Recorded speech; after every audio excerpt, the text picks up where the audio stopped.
Okay, welcome to Into the Channel podcast, primarily about women's football. Before we hit the pitch, if you enjoy the show or love women's football as much as your boys do, come kick it with us already. Subscribe, follow YouTube, Spotify, Apple Podcasts, or wherever you like to watch or listen. Comments, ratings, reviews, always appreciated at ITC_pod on X. I am your host, Dino De Cespedes, and as always, I am joined by my co-host, Mr. Grant Engle. What is up, man? I'm feeling fantastic, buddy. So fantastic. We're cracking the beer out of the gate here. The level of football that we've been experiencing. That's such a satisfying sound. Let me drink to the football here. Love it. Jiminy Christmas, buddy. This was a lot of good football. I enjoyed the CONCACAF W Gold Cup. I loved the UEFA Nations League. This opening weekend of NWSL was phenomenal. Opening weekend here in the States for the NWSL this weekend featured some absolute bangers. And you weren't just into the channel tonight, Mr. Grant Engle. You took your talents into the press box, into the building. You are just hours removed from watching your Seattle Reign open the season. Tell me what you saw tonight at Lumen Field. Yeah, so from the press box, it turns out that's a pretty good view. So I got to see the whole field throughout the match. That was quite helpful. It made one thing jump out to me pretty early. So obviously, probably most folks tuning into this have seen the Reign defeated the Washington Spirit 1-0. Let's go. After Bethany Balser converted a penalty kick in the second minute of the match. Second minute, first match of the season, home opener, up 1-0. I don't know how you start any better than that. Jordan Heitema was the one who drew the penalty. It was basically right off the kickoff. But as I was there and the game kind of started to develop, I was kind of thinking back to our preview pod and I was like, oh man, you know what? I talked about all the departures and I had in our doc, I had all those players that the Reign added. Top of that list was 33-year-old Ji So-yeon, Korean midfielder who played several seasons for a little football club called Chelsea over in England. Mm-hmm. Played a pretty significant role to all the trophies that they were collecting over there under Emma Hayes. And as I kind of thought, I was like, oh yeah, I should have. That was a little bit of a miss in the preview. I should have mentioned all these players we added. Ji So-yeon was the best player on the pitch in this match for like 40 minutes. Wow. She completely bossed the game. She was the fulcrum of the attack, knew exactly where to be, was pulling the ball back exactly when she needed to. The other new players who they added, Angarad James Turner from Wales, instant chemistry with Jess Fishlock, if you could believe that. Also, Lily Woodham, she also started in defense. All their club debuts all had immediate chemistry with the squad. Nice. Things were a little sleepy in the second half. The Reign was able to protect the second half lead. Washington Spirit came on a little bit. Ashley Hatch, you already knew she was going to get her chances. You knew she was going to chase down every single ball that was out there. She played incredibly aggressively. The Reign's defense was able to hold up. One other point I do want to just, I'm going to put this on the take roulette wheel. Maybe it's just something to keep our eye out for. 17-year-old Emery Adames for the Seattle Reign. She is the first ever U18 signing for the club. When asked about that in the press conference, Laura Harvey talked about the idea of making sure that the club had an infrastructure to take on a young player.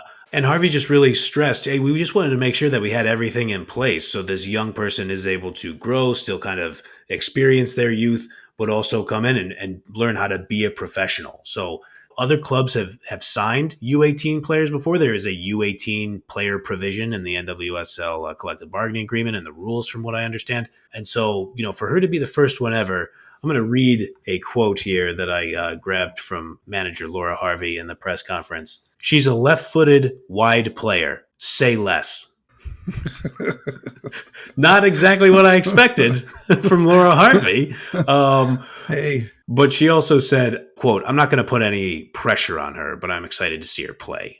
So Adames came on the pitch near the end of the match and immediately showed an attitude and an audaciousness on the ball. She pretty much came on and said, oh yeah, I'm not letting the game come to me here. I'm taking the game. I'm going at my speed. She had fresh 17-year-old legs out there against a bunch of players who had already had to play 8 minutes of injury time in the first half and then another 8 minutes of injury time in the second half. And she was just out there running and gunning immediately. I love that. That's going to be exciting to watch. I feel like rewinding back to our preview, we definitely hit on a lot of the key player movement some of the additions. But then there were so many that I was just like, okay, I'm like scrambling through my phone. I'm like, all right, who's this? Where did they come from? Yep. Just a massive week. I kind of sunk in to the KC Current Portland Thorns matchup, the one that kind of opened up the season. And Debinha, Biazanarato, that link up is going to be deadly this year. They're so creative. They were just in space all the time, giving Portland fits. And then you called it, got to give you props on that one. Temwa Chawinga, literally seconds after coming into the match,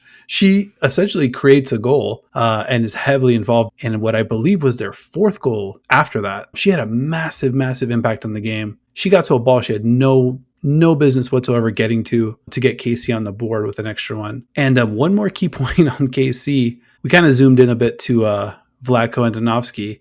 And we weren't the only ones. Color commentator Leanne Sanderson, who I love, she's always got great energy on the call. Yeah. She was calling for maybe more of a defensive strategy when they were up 5-1. And then wouldn't you know, the game is still super wide open. And Portland pulls it to within 2 goals, 5-3. And there's still like almost 20 minutes left in the match.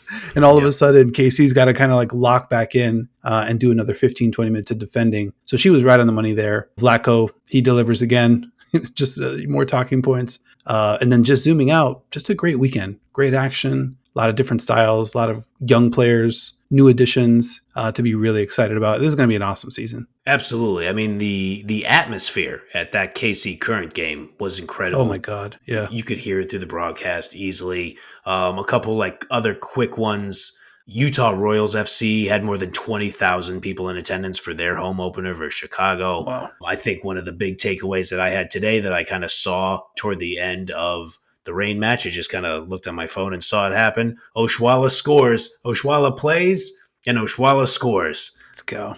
Bay FC beats Angel City 1-0 on the strength of that Oshuala goal. Something tells me we'll be talking about quite a few of those this season.